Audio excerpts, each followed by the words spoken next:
Says on. Oh, it's on. Yeah. The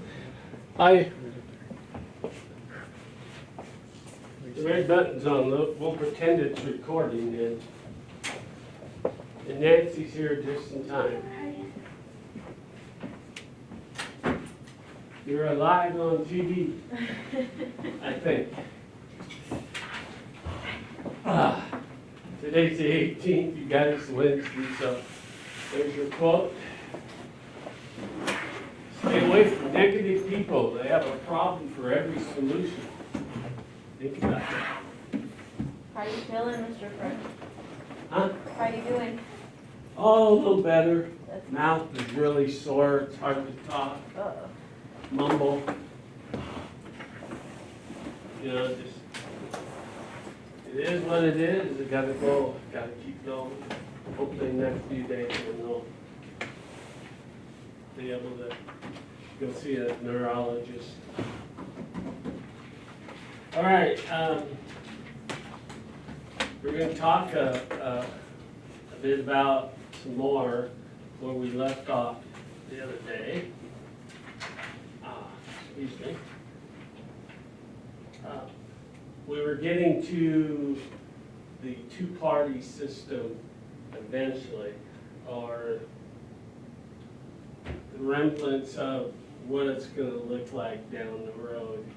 And there's still a lot of issues to settle, but I think you can remember on Monday we talked about how this was a period of about 10, 15 years of pretty nice democracy, of not too much arguing, but it doesn't last very long.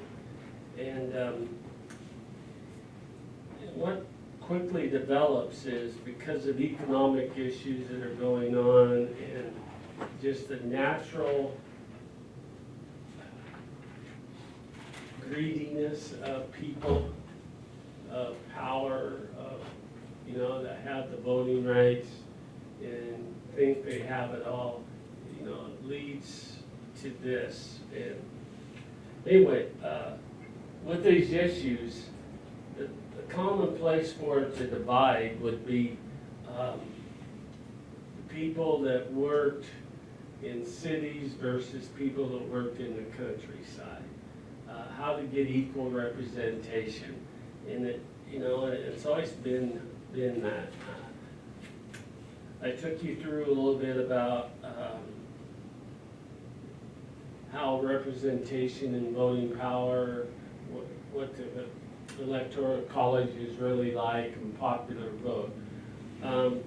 In this particular moment in time, Jackson loses the presidency in 1824, but he wins it in 1825, or 28 every 4 years. But some things occur in that 4-year period that are critical to how it's set up. So if you had turned to page A15 in your text, you'll see it's in the back. You'll see that the first popular vote is recorded. And I don't know if you got there yet. What page was it? It's in the very back, those little blue sections, A15.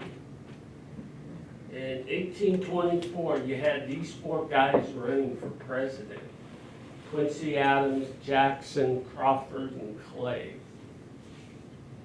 And notice the parties is Democrat. They just label it Democrat, Representative, or Republican. There is no clear cut like we have today.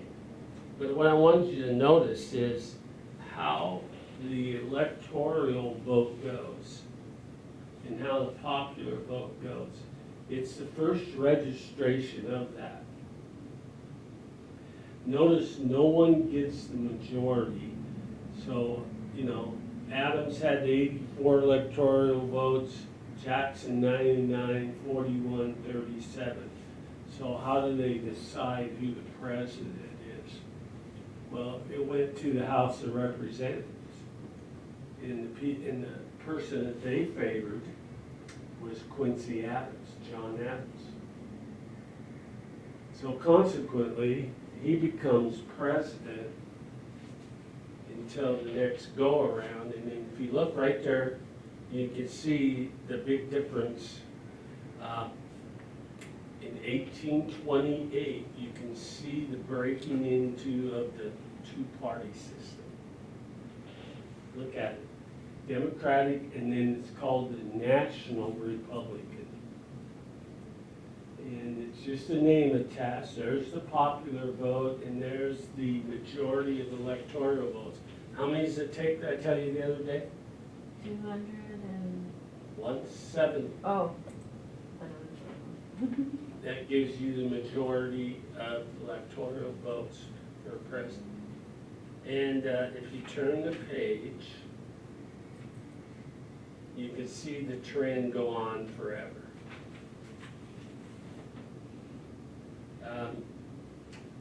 And some of them, like Andrew Jackson, the very next time he runs, because he gets 2 terms, look how many electoral votes he gets the second time.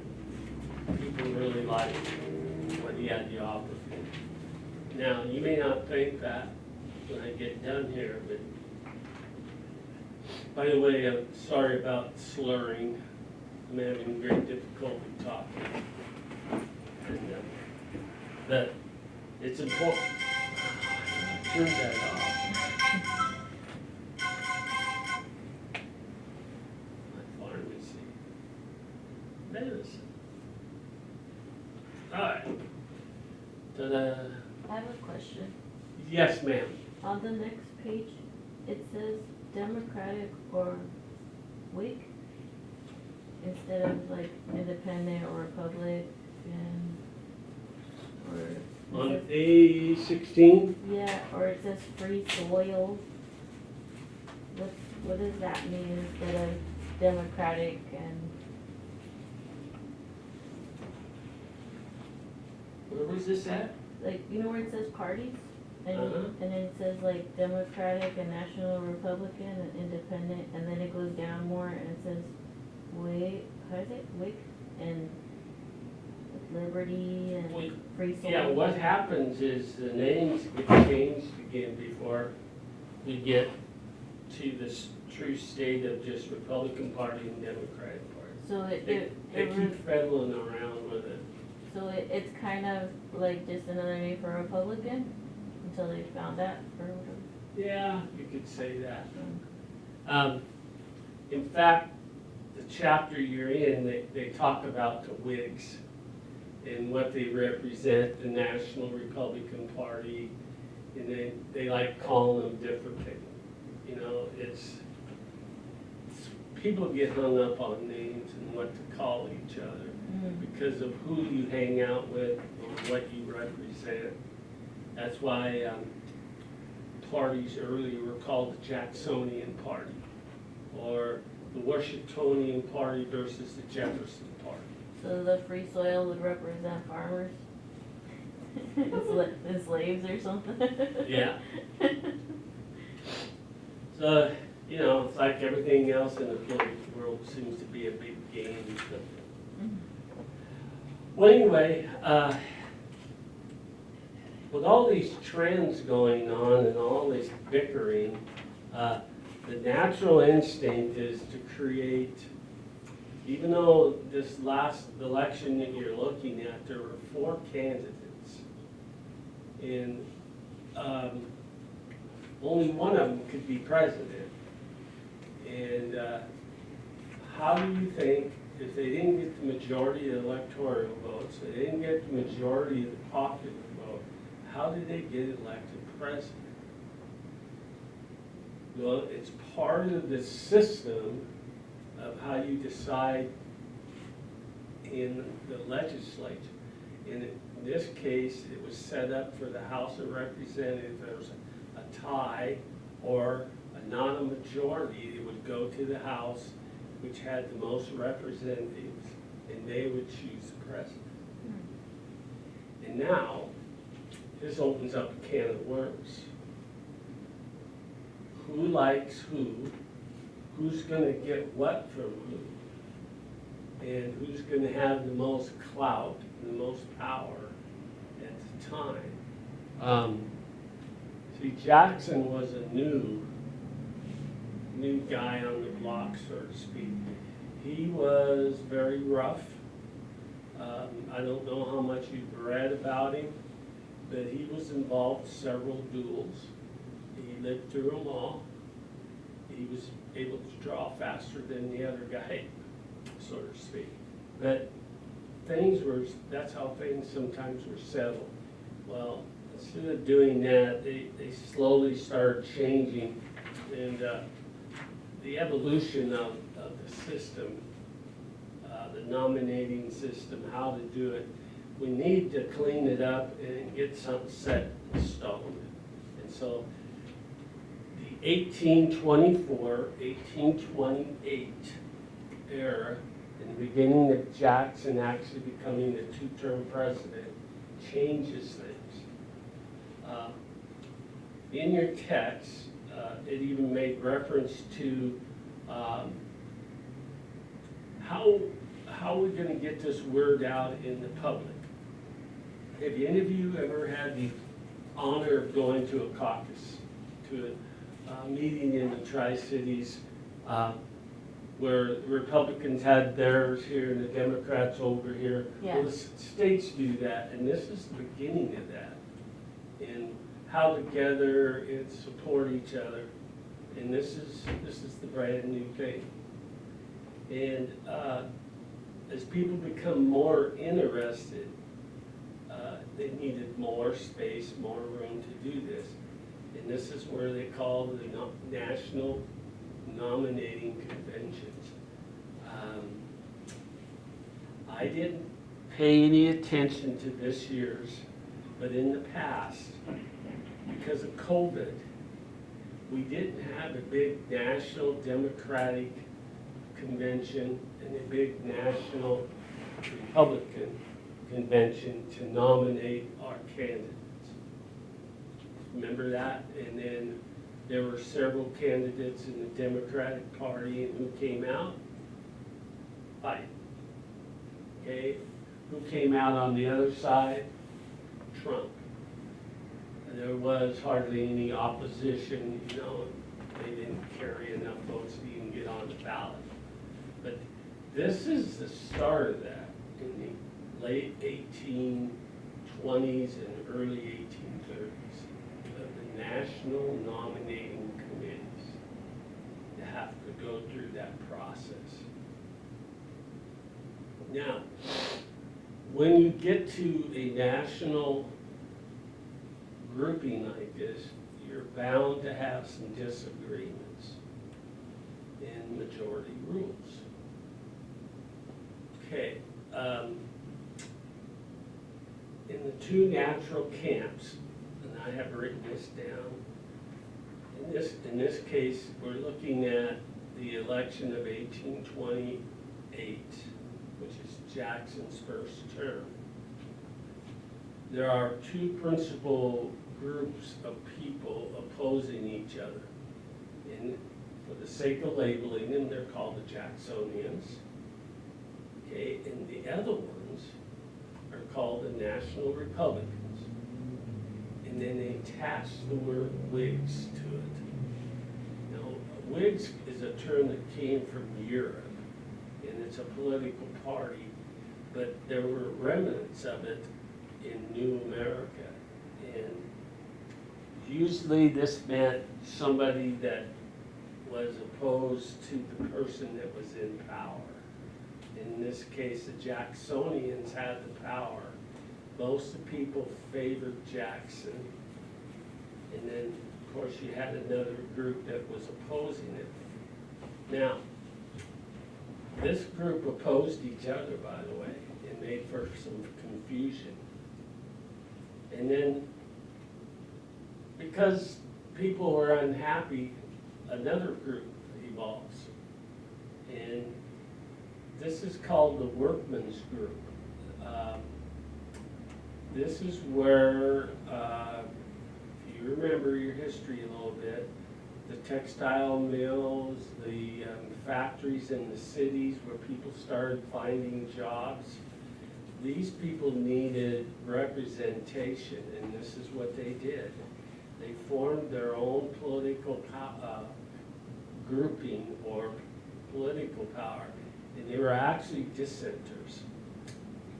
And it was called the Working Men's Party. And they organized themselves into classes of rich and poor workers. Now, it was a natural thing to do. If you're gonna get organized, Liz, she's gonna join some group that represents her best interest. Larry's gonna do the same thing, Nancy's gonna do the same thing, and maybe by luck we'll be in the same party, and we'll get something done. Now, in your textbook, they immediately label them the parasites and the producers. The workers versus the people that ran the company, so to speak, the parasites, the bankers, people that had the money. And this raised, bless you, this raised all kinds of problems with each other, trying to get solved what we're gonna do for our next election. Now, there's one more party that took a stand, and at least they got their foot in the door. It didn't happen. Was the just said it earlier, abolitionists from the northern areas, where they said, hey, you guys, neither one of your parties have even thought about, slavery, women's rights, the racial issue, and we're going to do something about it. So they organize themselves, and it's just the start of agitation, and they're quickly pushed to the back because the other two parties are stronger and bigger, and they're not willing to take that risk yet. And as we go to the next chapter or two, this is where the actual Civil War roots are put into place, people's thinking. So let's keep that in mind. Now, of the two parties that are left, Jackson's party is the strongest. It has the most people, it has the best leadership, sort of to say. And you got to understand, Jackson was kind of a tyrant. And he took charge. He wasn't afraid to do things and say, hey, we're going to get this done. We got to go. We got to do this, this, and this. We can't wishy-washy around and hope this women's suffrage thing jumps in on. We're not going to wait for them. This is what we're going to do. You're for me or you're against me. And most people chose to be for. Now,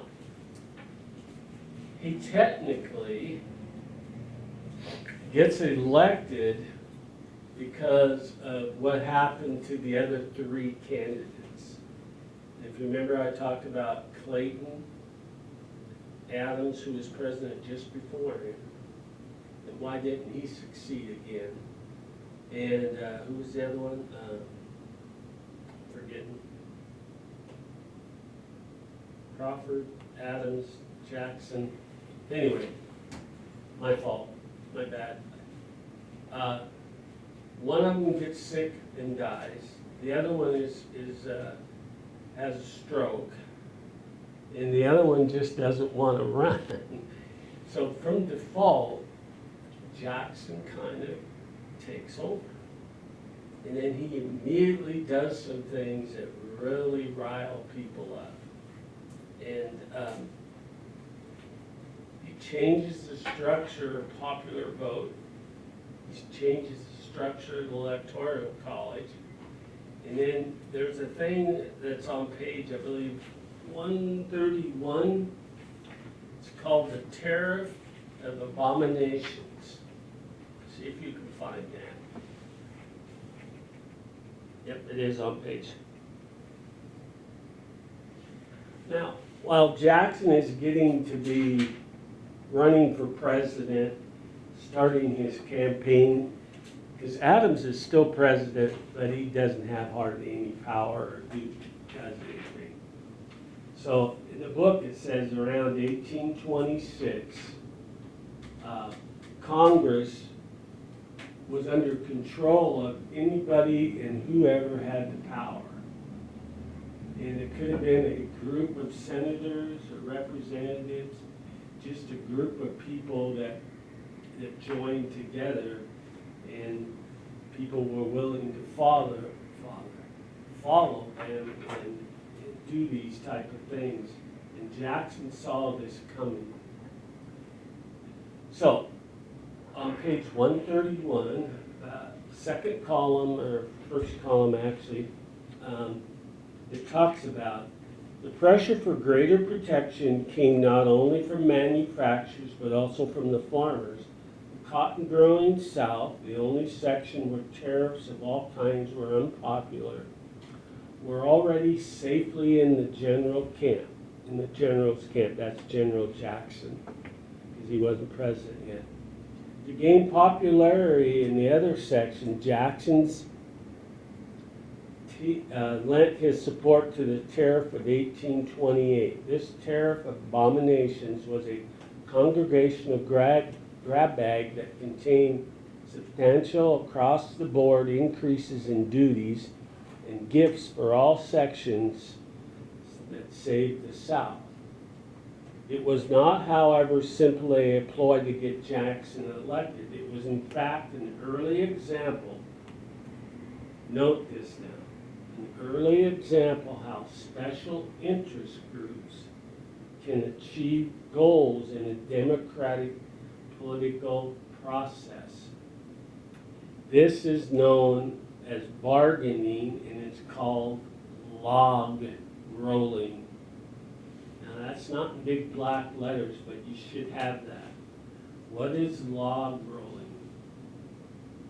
And it's kind of hit the back burner. It's called other things today, but special interest groups are all over the place, and they become part of the political system, and this is its baby, this is its infancy or its birth. In this tariff of abominations which were added to tax and tariff certain individuals or groups, wasn't very popular. And one way to get yourself popular was to override them or say, this is what we're going to do or else. Okay, if you just go over to the other side of the page, and I'll read this. Jackson turned out to be one of the most forceful and domineering of American presidents. His most striking character traits were an indomitable will and intolerance of opposition. That doesn't sound too good, does it? And prickly pride that would not permit him to forgive or forget an insult or an act of betrayal. Who's that remind you of? Most every president. President Trump's like that. He wasn't afraid. He was very active, very aggressive. And if you betrayed him, you were fired. His violent temper, I don't know if Trump has that, his violent temper had led him to a fight in a number of duels that I already mentioned. As a soldier, his critics claimed he was guilty of using excessive force. His frontier background and military experience had made him a tough and resourceful person. It deprived him of much flexibility normally associated with successful politicians. Okay, reminds you of Trump a little bit. He's a businessman. It's this or this. You bargain, and this is the way it is. I'm not going to play the game in the House of Representatives and the Senate. And that's the stand that he let everyone know before he was elected. And some people like that. And at this time in American history is probably what we needed. Too much wishy-washy, too much tendency to go to, well, let's try this for a while, it's not working, let's go over here. Somewhere along the line, you gotta make principles and stands. And Jackson was one of the first ones to do that, no matter how tough he was. Now, there's one more section about him that becomes the birthplace of some new things. At this time, the president did not have a cabinet. And this is where the term on page 132 comes in, what they call the kitchen cabinets, is a force of people that support him. Right at the beginning, Jackson's presidency began with an open endorsement and rotation of office holders, and what Craig calls the spoil system. Okay, in order for you to get things done, you have to have people that are willing to go to work for you, regardless of their background, favor what you favor. And where you get the spoil system is when you take control of something, you get some of the leftovers, good and bad. And most of the time, they're good. Now, in order for that to continue to work, then you gotta have a cabinet of people that work, your secretary, you know, you could just name off tons of people that work under a president. At this time, you know, we don't have all the legislative branches intact like we know of today. And so the kitchen cabinet is a makeup of people. I like Nancy's demeanor. She's a lady. She would fit into my cabinet because she believes what I do, and she represents a group of people. Let's say ladies are not voting, but let's say it's today. She represents part of the United States that would be helpful to my benefit, so she becomes part of my cabinet. Now, they took the word kitchen cabinet out of there and just called it cabinet. Every president has their own cabinet. And they keep some of the old ones and they get rid of some of them. And they even change in the middle like Trump did. Since that's your closest one to home right now that you guys are aware of. I doubt if he's paid much attention to Bush's cabinet or anybody, 10, 15 years ago. So, keep that in mind. With all that said, because of Jackson's push and aggressiveness, the new era, the new birth of democracy is now established. And there's no reason not to try and adjust things as you go along. New things are always tried now. Now, another thing happens that's very common, and you'll recognize it. They called it in the text mudslinging. We're going to find out Jackson is now going to run against Adams again. In order to win, we got to dig up some stuff, true or not true. How often does that happen? What was the mudslinging in Trump's era? Well, here in this text, they actually did some of the things that we saw not too many years ago as Trump became president. They brought out people that accused certain senators, certain congressmen, even the president of doing things not legal and making, sometimes they made up stuff. sexual charges. All this started in this era of Jackson.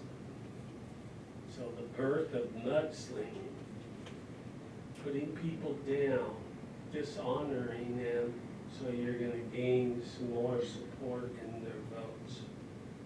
It's, it's a very, truthful thing, but it will never stop. That's why it's so hard, I think, to run for president or for any major Senate or representative position without somebody pulling up something in your background. I don't know if you remember one of the presidential candidates that was running against Trump. He, in college, without naming the name, him and his friends, and it was just thing college kids did, they dressed up like black people. You know, and then later on as his political career, they find out about this and advertise, hey, how can you do this and favor this, and, just things in general. Look at the Clinton issue. I don't know how much you remember about Clinton's aide. And I did not have sex with that, and then they just dig and dig and dig, trying to dishonor whatever they can to get their point across. It's just what politics, I don't think it'll ever go away. It's just almost impossible. They can find something about it. Take the deal of abortions. Who favors abortion, who doesn't? When is it considered, murder? It's just an endless gamut of ideas and things that are going on. And it's almost impossible. Okay, I'd like to stop with one more comment about Jackson. Besides being a very, very outspoken, rough individual, and having charge of everything, you got to realize how if there's a little bit of a map on page 133, but my point is the Indian, in order to gain more land without going outside our boundaries, we had to expand once again. And of course, Jackson wasn't afraid to attack that. He was a military person, he was a general, had been, and he didn't see any problem in moving people out of the way. And of course, that would be the Native Americans. And this is a little issue they call the Indian removal and the Trail of Tears, where they just gathered up, this happens to be the Cherokee, and pushed them towards Oklahoma or west of the Mississippi because we were running out of room. We were growing, expanding. Where does it stop? It doesn't. It goes on even more. The Trail of Tears is one of the first pushes where many Native Americans were killed or force marched and died along the way. And they were promised this piece of land. Guess what happens later? The piece of land is taken away, not immediately. And then they're forced to go even further. And pretty soon you clear out here to Walla Walla. Now where are we gonna go? Well, we still got a little bit of room towards Pacific. See how that happens, and just to take advantage